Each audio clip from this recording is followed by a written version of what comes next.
మన ప్రభువును ప్రియరక్షకుడునైన యేసుక్రీస్తు శక్తిగల నామములో మీ అందరికీ శుభములు. ప్రియమైన దేవుని బిడ్డలారా, మరి ఎలా ఉన్నారో? గతించిన దినమంతా కూడా ఆయన రెక్కల నీడలో నిన్ను నన్ను మనందరినీ కాపాడి మరొక నూతనమైన దినములో మనం ప్రవేశపెట్టిన విధానాన్ని బట్టి మరొకసారి ఆయనకి వందనాలు చెల్లించుకుంటున్నామండి. మరి ఈ దినము దేవుడు మనకిస్తున్న వాగ్దానము ఎజ్రా గ్రంథము 8వ అధ్యాయము 22వ వచనం.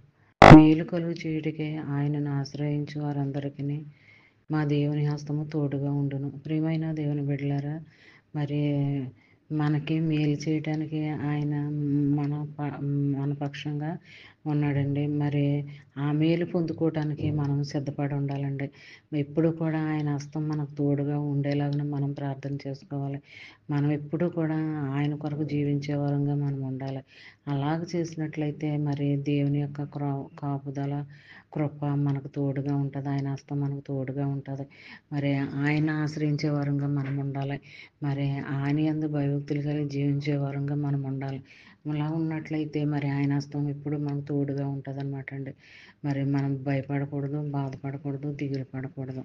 దేవుడు అన్ని రకాలుగా మనకి సహాయకరిగా ఉంటాడు. మరి ఆదరణకరంగా ఉంటాడు. మరి ఆదరించేవాడుగా ఉంటాడు.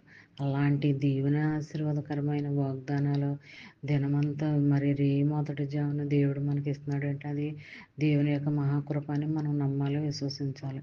మరి ఈ చిన్న వాగ్దానం నీ ఫ్రెండ్స్ సర్కిల్లో పంపండి. చదివిన వారు దీవించబడతారు, పంపిన వారు ఆశీర్వదించబడతారు. మరి ఈ దినమంతా ఈ వాగ్దానము ధ్యానించుకుంటూ ఉంటే మరి అది నువ్వు ఏ పనిలో ఉన్నప్పటికీ, అది వ్యాపారమైన, ఉద్యోగమైన, అది ఏ పైన నువ్వు ఎక్కడున్నా సరే, ఏ ప్రయాణం చేస్తున్నప్పటికీ మరి అందులో నీకు మేలుకరంగానే ఉంటుంది. కానీ మరి శాపకరంగా ఎప్పుడు మరి దేవుడు నీకు చూపించడు అనమాట అండి.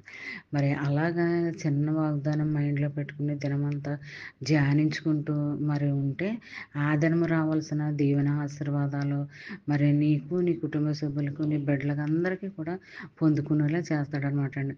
మరి ఈ చిన్న వాగ్దానము నీ జీవితంలో, నా జీవితంలో, మనందరి జీవితంలో జరగాలని కోరుకుంటూ ఆమేన్.